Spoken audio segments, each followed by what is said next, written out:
As promised, we can now speak with Alexander Shulgin, Russia's permanent representative to the Organization for the Prohibition of Chemical Weapons. You're very welcome to the program.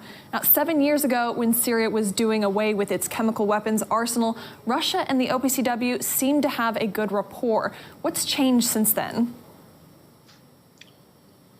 Russia was at the origin of this organization.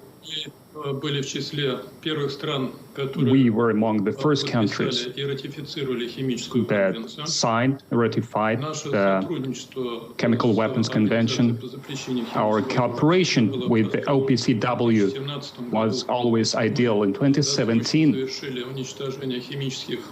we have destroyed our chemical weapon arsenal that we inherited from the Soviet Union before schedule, but recently everything went down. The reason is the desire by some Western countries, led by the United States, to change the international law with their own, to replace it with their own made-up rules.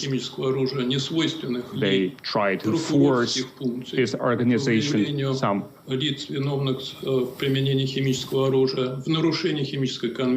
functions that shouldn't be, and it's damaging the functions that it should have. So it's damaging the functions that Security Council should have. And Americans and its allies are trying to privatize the Organization of Prohibition of Chemical Weapons, and they are trying to turn it into a tool to implement their geopolitical agenda. And despite the fact that our cooperation with Technical Secretariat is going through a difficult period, I wouldn't really want to say that we have reached a point of no return in our relations, because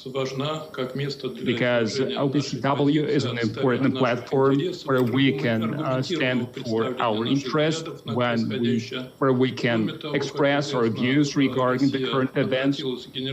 And Russia addressed the Director General of the OPCW with the suggestion to send experts, so that Russian experts also participated and investigated what happened to Navalny, so that they could see whether any crime was committed, so to see if any criminal investigation is necessary. Do you feel that we've reached the point of no return when it comes to relations between Russia and the OPCW? Is there any saving the situation? As I have already said, I don't really think that we have reached the point of no return, because this platform is very important so that we could express our point of view regarding the current events, so that we could open the eyes for many other delegations, because some of our partners are being misled. And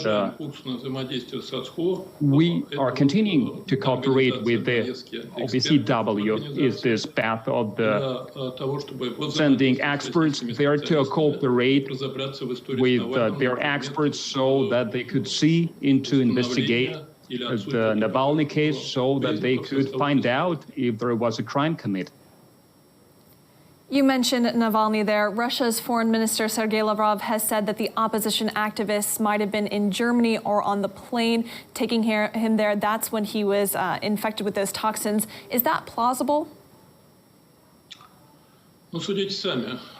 Well, think for yourself, see for yourself. The samples that were taken from Navalny in Omsk, where he was admitted to a hospital, no traces of any poison was found in those samples.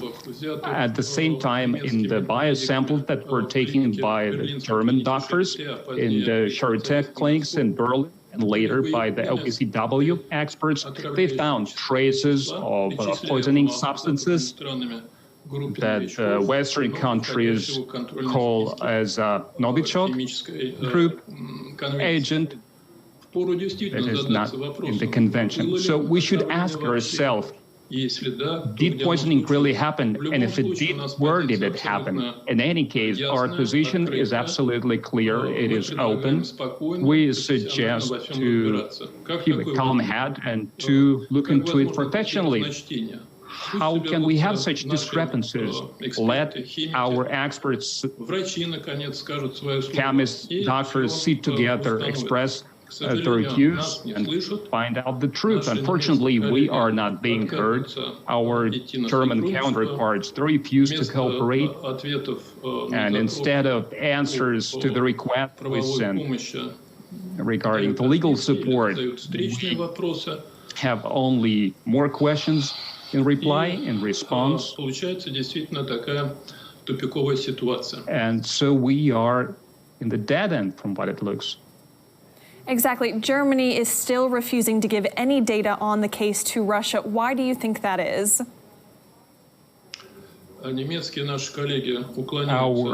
German counterparts, they don't want to fulfill their obligations under CWC, Article 9, according to which the state must consult with each other regarding any issues related to the implementation of the CWC Convention, or the Article 7, according to which the member states must support each other legally to implement the articles of the Chemical Weapon Convention. Unfortunately, that's what we have on our hands, and we have approached the Technical Secretariat with the question regarding the technical cooperation that the Technical Secretariat provided to the German side, and we were told, go to Berlin, ask Berlin, because we have a confidentiality clause and we can't disclose any information without their consent.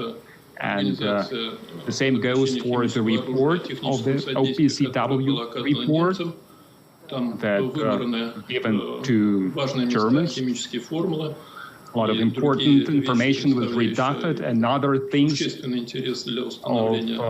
interest that could help us to find out the truth of what happened. And following the advice of the Technical Secretariat, we have approached Germany. We have sent a request, but we haven't had any reply yet. So the stance from the OPCW has stayed the same. They are continuing to decline Russia's request for evidence? The position of the Technical Secretariat is following. They do not disclose any details of their cooperation with Germany, but to be fair, we have to say that they suggest to approach them. They offer, they promise their help, so that's what we did. We used the Article 8. We applied for technical support. We did it 1.5 months ago. I already mentioned what kind of support we wanted to get from the Technical Secretariat. And 1.5 months later, we are still discussing with the Technical Secretariat the details of the task, of the objective, what kind of objectives this mission should have. So that's how fast the response is. So the ball is on their side now. So are there no other steps that Russia can or will be taking when it comes to this case? You know, to be honest, the situation is not really good. Our German counterpart, they speak openly, loudly, that this whole situation is not about bilateral relations between Russia and Germany. It's something multilateral, something to be considered at such platform as OPCW. And it takes time. Technical Secretariat redirects us to our German counterparts, and they tell us to ask them questions. So we have something of a vicious circle here. You can ask me what chances are to break this vicious circle. I think that there is always a chance. But there must be goodwill, because we have a lot of goodwill. Hopefully, our counterparts, in particular, and first of all, our German counterpart, will have enough common sense to cooperate with us according to the CWC Convention. We've been speaking with Alexander Shulgin, Russia's permanent representative to the OPCW. Thank you for your time and your comments. Thank you.